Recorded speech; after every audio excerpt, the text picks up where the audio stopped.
구약성경 432면에 있는 사무엘상 15장 10절에서 23절까지 말씀을 제가 봉독해 드리겠습니다. 여호와의 말씀이 사무엘에게 임하니라. 이르시되 내가 사울을 왕으로 세운 것을 후회하노니 그가 돌이켜서 나를 따르지 아니하며 내 명령을 행하지 아니하였음이니라 하신지라. 사무엘이 근심하여 온 밤을 여호와께 부르짖으니라. 사무엘이 사울을 만나려고 아침에 일찍이 일어났더니 어떤 사람이 사무엘에게 말하여 이르되 사울이 갈멜에 이르러 자기를 위하여 기념비를 세우고 발길을 돌려 길갈로 내려갔다 하는지라. 사무엘이 사울에게 이른즉 사울이 그에게 이르되 원하건대 당신은 여호와께 복을 받으소서. 내가 여호와의 명령을 행하였나이다 하니 사무엘이 이르되 그러면 내 귀에 들려오는 이 양의 소리와 내게 들리는 소의 소리는 어찌 됨이니까 하니라. 사울이 이르되 그것은 무리가 아말렉 사람에게서 끌어온 것인데 백성이 당신의 하나님 여호와께 제사하려 하여 양들과 소들 중에서 가장 좋은 것들을 남김이요 그 외의 것은 우리가 진멸하였나이다 하는지라.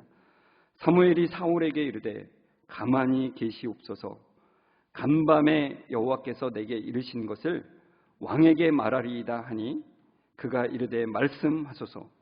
사무엘이 이르되 왕이 스스로 작게 여길 그때에 이스라엘의 지파의 머리가 되지 아니하셨나이까. 여호와께서 왕에게 기름을 부어 이스라엘 왕을 삼으시고 또 여호와께서 왕을 길로 보내시며 이르시기를 가서 죄인 아말렉 사람을 진멸하되 다 없어지기까지 치라 하셨거늘 어찌하여 왕이 여호와의 목소리를 청종하지 아니하고 탈취하기만 급하여 여호와께서 악하게 여기시는 일을 행하였나이까. 사울이 사무엘에게 이르되 나는 실로 여호와의 목소리를 청종하여 여호와께서 보내신 길로 가서 아말렉 왕 아각을 끌어왔고 아말렉 사람들을 진멸하였으나 다만 백성이 그 마땅히 멸할 것 중에서 가장 좋은 것으로 길갈에서 당신의 하나님 여호와께 제사하려고 양과 소를 끌어왔나이다 하는지라.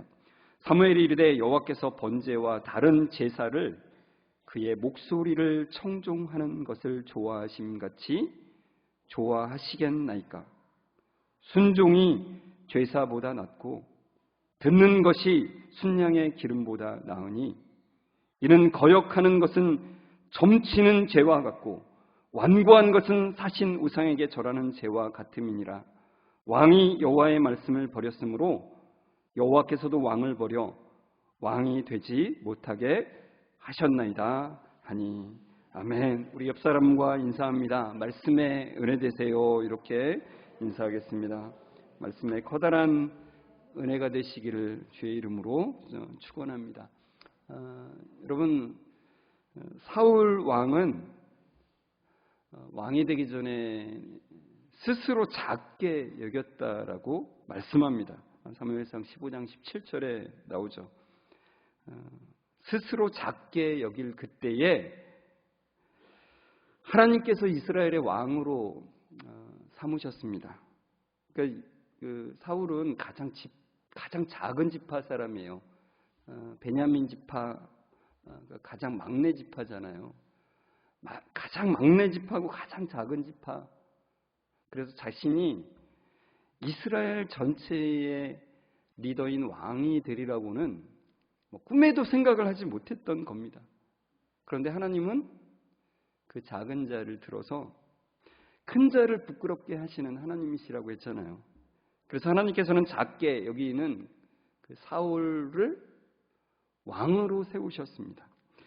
근데 지난주에 우리가 살펴보았듯이 이스라엘 백성이 왕을 달라고 했을 때 그 당시에 이스라엘의 사사였던 사무엘을 버린 게 아니라 누구를 버렸다고 했습니까? 참되신 왕, 그 하나님을 왕이 되지 못하게 한 것이라고 우리가 지난주에 이제 같이 생각했죠. 그러니까 근본적인 문제는, 이스라엘의 문제는 그들의 군사력이 약함도 아니고 제도가 잘 정비되지 않은 것도 아니고 하나님과의 단절이 문제인데 이스라엘 백성들은 다른 나라들처럼 보이는 왕이 다스리면 다 잘 될 거라고 믿었습니다. 왕을 통해서 강력한 군사력을 세우고 제도를 잘 정비하면 그들이 잘 살 거라고 생각을 한 겁니다.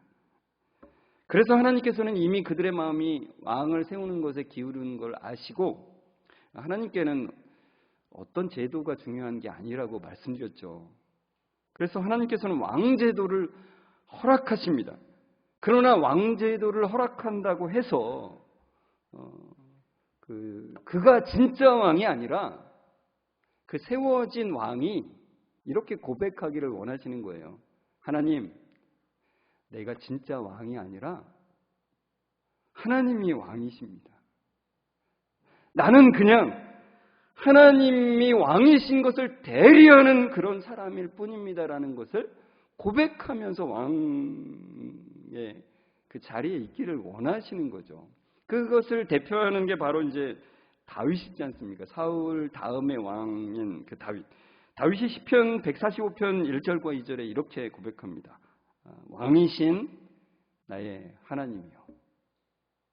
왕관을 쓰고 있는 거는 난데 진짜 왕은 나의 하나님이십니다. 하나님이 진짜 왕이십니다. 이렇게 고백하는 거예요.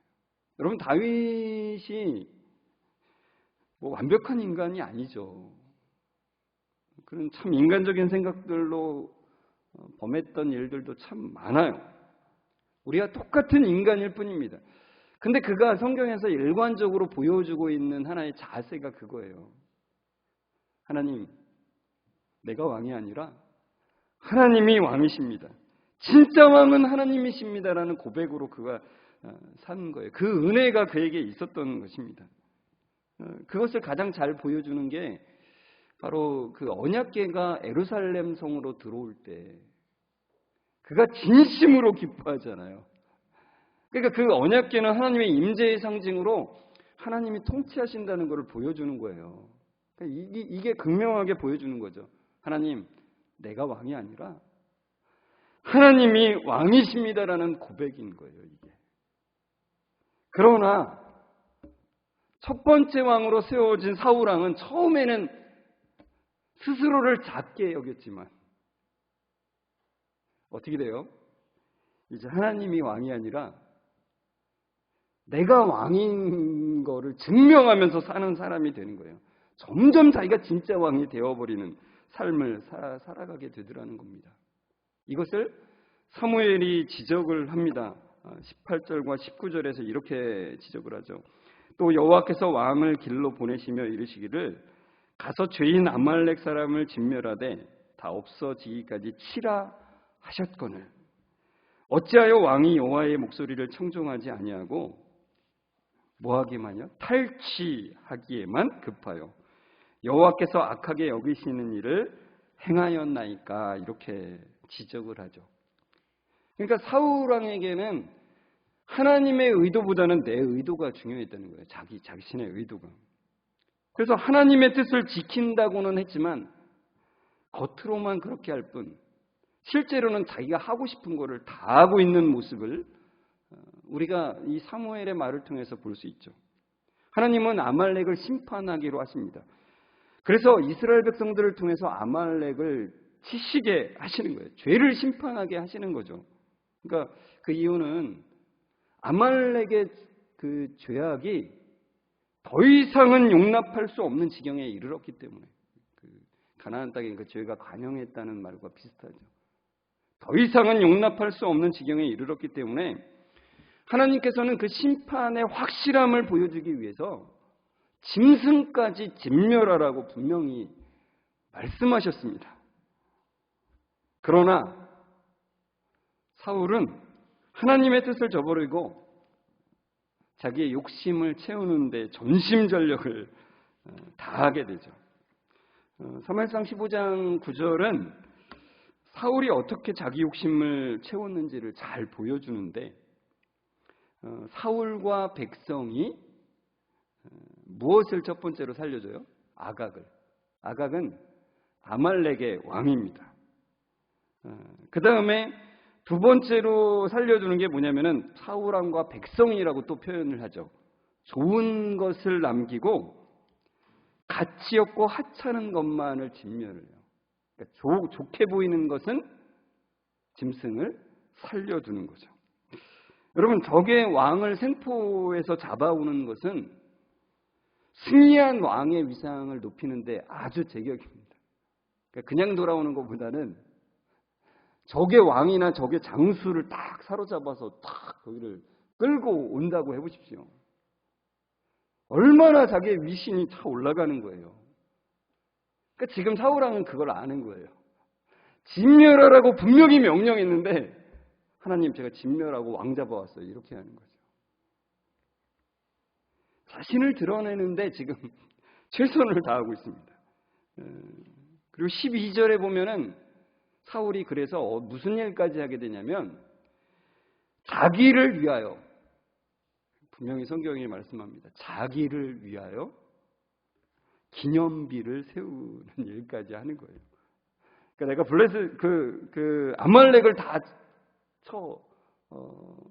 멸한 왕이 바로 나다. 바로 사울왕이 나를 거기다 남겼다는 거죠. 그러면서 사울은 계속해서 자신은 하나님의 뜻을 행했다는 거예요. 계속 그렇게 주장을 합니다. 13절, 14절에 보시면 이렇게 말하죠. 사무엘이 사울에게 이른즉 사울이 그에게 이르되 원하건대 당신은 여호와께 복을 받소서. 내가 여호와의 명령을 행하였나이다. 그래요. 그러니까 사울왕은 얼굴색 하나 변하지 않고서는 우겨요. 사무엘 선지자, 내가 하나님의 명령대로 하고 돌아왔습니다. 그거예요. 그러니까 사무엘이 이 말을 듣기 얼마나 기가 막히겠습니까? 그래서 사무엘이 그럽니다. 도대체 그럼 지금 들리고 있는 이 양들이 음매하는 소리, 소들이 음매하는 이 소리는 도대체 뭐란 말입니까? 그랬더니 사울왕이 사무엘에게 둘러댑니다. 뭐라고요? 사울이 이르되 그것은 무리가 아말렉 사람에게서 끌어온 것인데 백성이, 내가 한 게 아니라 백성이 그랬다는 거예요. 백성이 당신의 하나님 여호와께 제사하려 하여 양들과 소들 중에서 가장 좋은 것들을 남기며 그 외의 것은 우리가 진멸하였나이다. 내가 진멸할 것은 다 진멸했습니다라고 이제 하는 거죠. 그러고서 자기는 쏙 빼고 백성들이 여호와 하나님께 제사하려고 남겨둔 것이라고. 좋은 명목입니다. 좋은 뜻으로 그렇게 했습니다. 그거죠. 그런데 여기서 제사를 받으시는 하나님을 뭐라고 표현하냐면은 당신의 하나님이라고 그러죠. 그러니까 당신은 사무엘이잖아요. 그러니까 지금 사울은 지금 하나님과의 관계가 제대로 정립되지 않은 거예요. 그러니까 좀 멀어요, 하나님과. 그러니까 자신의 하나님으로는 고백되지 않는 사울이라는 겁니다. 사울은 끝까지 사무엘에게 항변을 해요. 나는 실로, 20절에 보시면 이렇게 나오잖아요. 나는 실로 여호와의 목소리를 청종하여, 이렇게 그래요. 나는 진짜로 정말로 여호와의 목소리를 청종했습니다.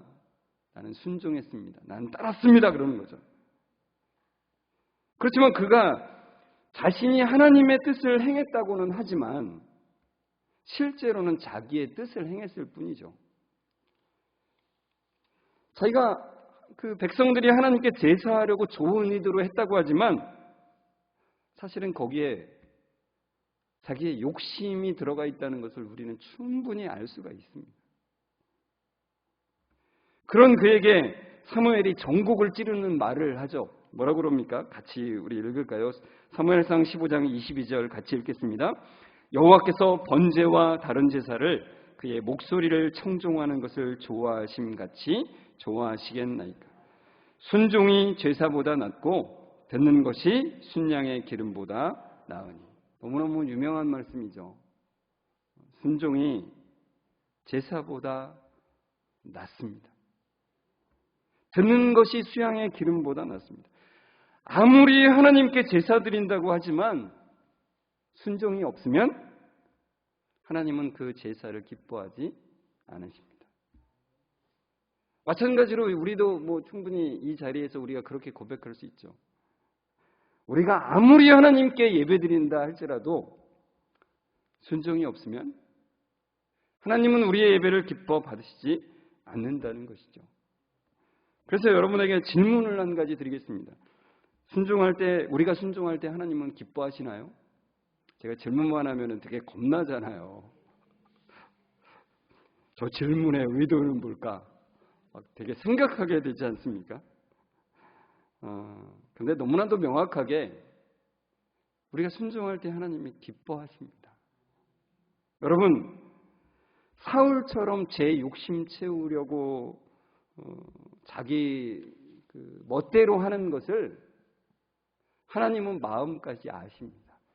그러니까 여러분, 우리가 겉으로 순종하는 척만 하지 말고 참 순종을 해야 됩니다. 참 순종을 할 때 하나님께서 기뻐하시고 순종한 자에게 복을 주십니다. 그 복을 누리며 사는 여러분들 되시길 주의 이름으로 축원합니다. 이렇게 하면 좋죠. 그죠? 그럼 아멘 하시려고 그랬죠? 아멘 하시기 전에 제가 빨리 끊었습니다. 여러분, 이렇게 하면 아멘 하기가 좋습니다. 명확해서 좋습니다. 그런데 우리가 성경을 볼 때 우리가 어떻게 하느냐에 초점을 두고 성경을 읽으면 성경을 내가 보고 싶은 대로 보게 되는 게 된다는 거예요. 그렇게 되면 하나님의 진짜 의도를 놓치게 되고 인간적인 기쁨 쪽으로 향하게 될 가능성이 매우 커진다는 거예요. 그게 제가 뭐라 그랬습니까? 보람을 느낀다 이거죠. 나 지켰어. 나 올해 주일 성수했어. 나 11조 잘 드렸어. 나 봉사 잘했어. 이런 기쁨으로 이제 가게 된다는 거죠. 그 말씀을 드릴 때도 인간적인 은혜를 받는 수준에서 살아가게 된다는 거예요. 제가 나쁘다고 말씀드리는 게 아니라 그 수준을 벗어나지 못하게 된다는 거예요. 하나님의 말씀이 우리에게 주시는 그 의미는 사실 이 이상이라고 제가 말씀드렸죠. 여러분, 제가 그 예를 좀 하나 좀 들려고 엘리야 이야기를 잠깐 말씀드립니다. 여러분, 갈멜산에서의 엘리야와 그리고 로뎀나무 아래의 엘리야, 그러니까 이 갈멜산은 좀 이스라엘의 북쪽에 있어요. 그리고 엘리야가 도망간 곳은 어디예요? 남쪽에 있습니다. 최남단, 브엘세바에서 더 남쪽으로 내려가요. 브엘세바는 이스라엘에서 가장 비가 적게 내리는 지역입니다. 그곳으로 가서 사실 그쪽에는 로뎀나무가 크게 자라지도 않아요. 그래서 제가 이제 거기를 한번 가봤는데 거기서 가이드 하시는 목사님이 그런 말씀하셨어요. 우리는 로뎀나무를 생각하면 너무나 풍성한 나무 밑에 아주 아늑한 심을 쉬는 거를 생각한다고 보통 이제 우리 생각하잖아요. 그러나 그 브엘세바 쪽의 로뎀나무는 크게 자라지를 못해요. 그 환경상. 그러니까 우리가 충분히 알 수 있어요. 그 목사님 말로는 엘리야가 머리만 쳐박고서 아마 있었을 것 같다는 거예요. 간신히 그 그늘 밑에 몸을 웅크려서 어떻든 저 그림처럼 몸을 웅크려서 간신히 그 로뎀나무의 그늘을 조금이나마 빌리며 뭐라 그래요? 하나님, 차라리 죽여주세요. 차라리 죽여주세요. 여러분, 갈멜산에서의 엘리야는 너무너무 순종의 모습이죠. 하나님이 하시면 됩니다라는 것을 분명히 믿고 있었어요. 그러나 이세벨 왕비의 한마디에 그는 무너졌습니다. 더 이상 그는 순종의 모습을 보인다고 볼 수 없는 패배자의 모습이에요. 여러분, 왜 하나님은 이 엘리야에게 이렇게 바닥이 드러나는 것을 우리에게 너무나 적나라하게 보여주실까요? 굉장히 자세하게 묘사를 하잖아요. 왜 하나님은 갈멜산에서 승리한 그 엘리야를 불말과 불병거로 바로 데려가셨으면 좋았을 텐데. 그러면 그가 순종의 아이콘이 되고 승리의 아이콘이 돼서 야, 우리 엘리야처럼 살아가자 이랬을 텐데, 왜 하나님은 엘리야의 그 바닥을 우리에게 보여주시는 걸까요? 그가 순종하지 못하는 모습을 왜 보여주는 걸까요? 이게 그냥 우리 세상에서 말하듯이 실패는 성공의 어머니를 보여주기 위한 것일까요? 아, 실패를 많이 해봐야 성공을 한다. 물론 우리가 실패를 해봐야 됩니다. 그래야 우리가 어떤 존재인지를 알고 하나님을 붙들게 되는 거죠. 여러분, 성경은 굉장히 일관적이에요. 한 번도 다른 얘기를 하는 적이 없어요. 아브라함도 그렇고요, 모세도 그렇고, 다윗도 그렇고, 엘리야도 그렇고. 성경에 우리가 참 놀라운 인물들이라고 생각하는 그 모든 사람들이 그 바닥을 보이고 있어요. 동일하게 온전히 순종할 수 없는 인간의 모습을 아주 적나라하게 보여주고 있다는 거예요. 천국 가면 나중에 우리가 이 아브라함이나 모세나 다윗이나 엘리야를 보면은 그분들 창피하지 않을까? 특히 다윗 같은 경우는 되게 창피하겠다, 뭐 이런 생각이 들어요. 그런데도 하나님은 그들의 모습에 적나라한 모습을 보이고 계시다는 것입니다. 왜 그럴까요? 모든 인간은 온전히 순종할 수가 없어요.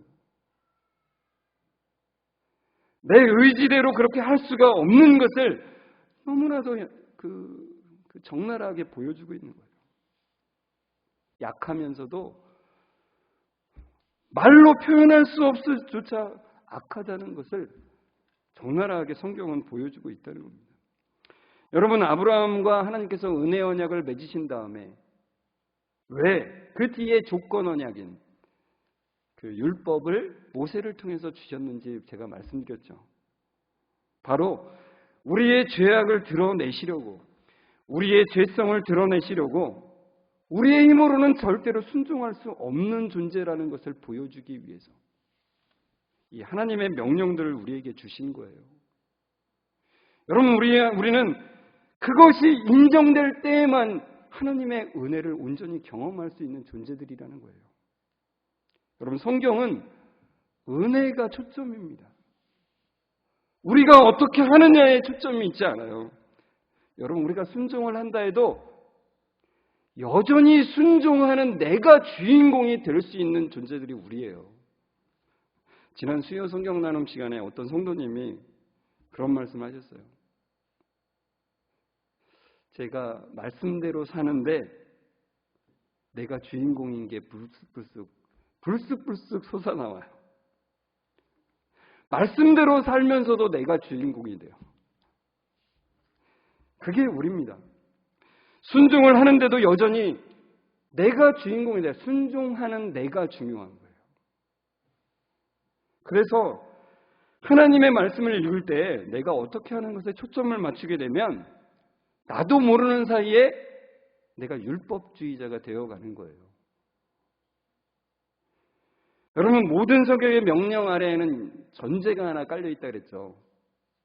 마태복음 22장 37절에서 40절에 보면 예수께서 이르시되 내 마음을 다하고 목숨을 다하고 뜻을 다하여 주 너의 하나님을 사랑하라 하셨으니 이것이 크고 첫째 되는 계명이요 둘째도 그와 같으니 내 이웃을 내 자신같이 사랑하라 하셨으니 이 두 계명이 온 율법과 선지자의 강령이니라. 모든 율법, 모든 하나님의 명령을 예수님이 아주 간단명료하게 설명해 주셨잖아요. 그것은 무엇입니까? 사랑하라는 거죠. 하나님을 사랑하고 이웃을 사랑하라는 것입니다. 모든 명령에는 이것이 바탕이 된다는 거예요. 이 강령이라고 하는 말이 매달려 있다는 말이라는 걸 말씀드렸죠. 그런데 이 명령 아래 무엇이 깔려 있다고요? 넌 못해. 너의 힘으로는 죽었다 깨어나도 못해. 그래서 여러분, 우리가 이 말씀을 볼 때 이 말씀을 우리가 어떻게 이렇게 할 수 있을까요? 그래, 하나님이 사랑하라라고 했으니까 하나님을 사랑하자. 이웃을 사랑하자. 지금부터 하자. 아자아자 화이팅. 이렇게 할 수가 없다는 거예요. 그리고 그것을 어느 정도 했다고 해서 나는 어느 정도 지킨 사람, 이렇게 생각하는 건 자기 기만이라는 거예요. 여기까지 말하면은 도대체 뭘 어떻게 하라는 거야? 이렇게 화가 나지 않습니까? 목사님 도대체 어떻게 하라는 겁니까? 그럼 어떻게 하라는 거냐면 하나님께 초점을 맞추라는 거죠. 나에게 초점을 맞춰서 이 성경을 보는 게 아니라 하나님이 어떤 분이신가, 하나님이 우리에게 어떻게 사랑을 베푸셨는가, 어떤 은혜를 베푸신 것인가에 초점을 맞추고 먼저 보라는 거죠. 그 은혜가 없이는 우리는 하나님을 사랑할 수도 없고요. 이웃을 절대로 내 몸과 같이 절대로 사랑할 수가 없는 게 우리라는 것이죠. 그래서 오늘 본문도 순종을 원하시는 그 하나님을 보라는 것입니다. 특히 11절에 나온 이 말을 너무나 우리가 유익 있게 봐야 돼요. 11절에 이렇게 말씀이 되죠. 내가 사울을 왕으로 세운 것을 후회하노니, 그렇게 말씀하세요. 하나님이 후회하신다 그러니까 너무나 이상하죠. 여기서 후회한다는 단어는 히브리어로 니하무티라고 하는 말인데, 이게 나함이라고 하는 말에서 나왔어요. 히브리어는 다 잊으셔도 좋습니다. 근데 이 말뜻은 우선 기억하셔야 돼요.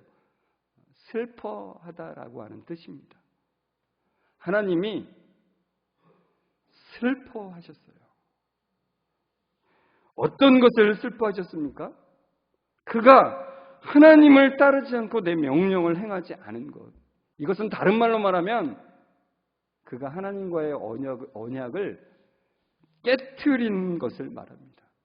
그러니까 여러분, 이 말씀을 통해서 우리가 알 수 있는 건 하나님은 우리가 하나님과의 맺은 그 언약 안에 거하시기를 간절히 바라시는 분이시라는 거예요. 애타게. 우리가 그 언약을 떠나 사는 것을 너무나 마음 아파하시고 안타깝게 생각하는 하나님이시라는 것입니다. 그래서 하나님은 우리가 그 올바른 관계 안으로 들어오기를 원하시는 거예요. 그러니까 하나님은 전지전능하신 하나님이심에도 불구하고 강압적으로 기계적으로 우리를 순종 가운데 거하게 하시는 분이 아니시라 자발적으로 자원하는 심령으로 인격적으로 하나님을 기뻐하며 경외하며 나오기를 기다리시는 하나님이시라는 것입니다. 사무엘상 15장 23절 말씀에 이렇게 돼 있죠. 이는 거역하는 것은 점치는 죄와 같고 완고한 것은 사신 우상에게 절하는 죄와 같습니다. 이렇게 말씀하잖아요. 그러니까 하나님의 뜻과 반대로 가는 것은 점을 치는 것과 똑같대요. 하나님께 마음을 열지 않는 것, 완악한 것은 사악한 우상에게 절하는 것과 같다는 겁니다. 그러니까 이게 그 말이에요. 하나님과 관계가 단절된 것이 모든 문제의 근원이 된다는 것입니다. 여러분, 하나님은 우리와 관계가 회복되기를 늘 바라시는 하나님이세요. 늘 애타게 기다리고 계시는 분이십니다. 여러분, 참된 순종은 하나님과의 관계가 회복되는 것이 참된 순종이에요.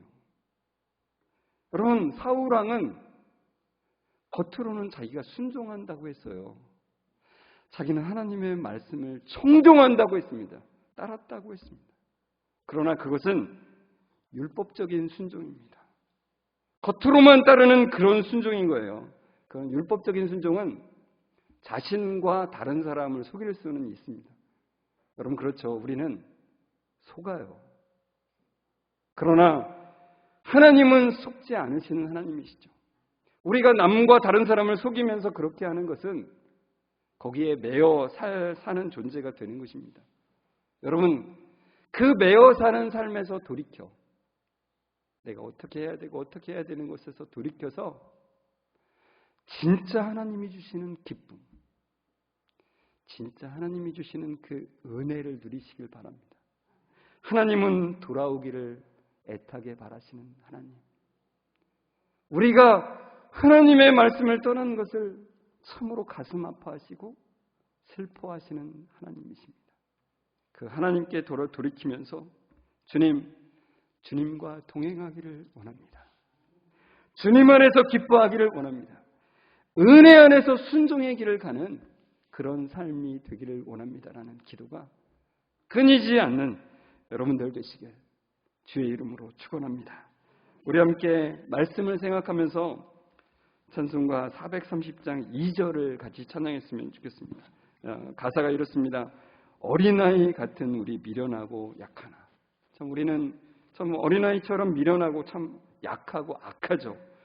그렇기 때문에 주의 손에 이끌려 가는 것이 너무나 중요합니다.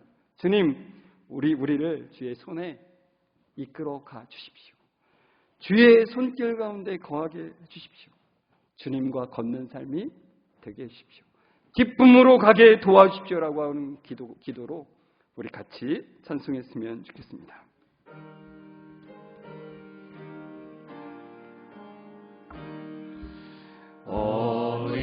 어린아이 같은 우리 미련하고 약하나 주의 손에 이끌려 생명길로 가겠네. 한 걸음 주 예수와 함께 날마다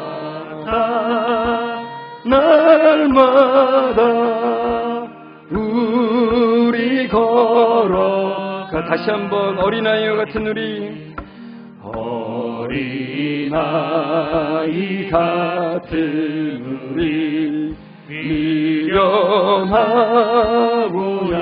주의 손에 이끌려 주의 손에 이끌리 생명길로 가겠네. 생명길로 가게. 한 걸음 한 걸음 한 걸음 주 예수와 함께 날마다 우리 걸어가. 한 걸음 한 걸음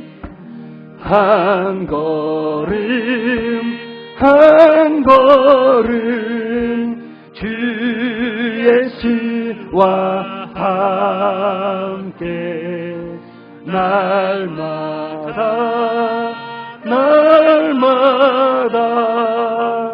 우리 걸어가리.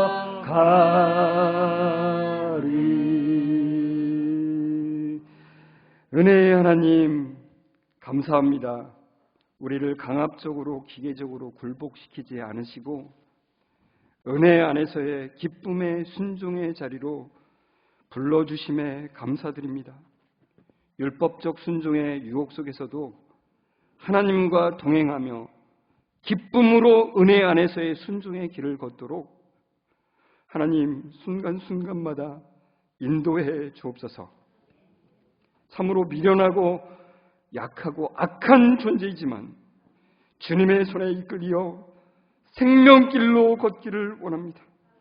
매일매일 주님 이끌어 주옵소서. 주님과 매일매일 함께 걷기를 원하오니 하나님 지켜 보호해 주옵소서.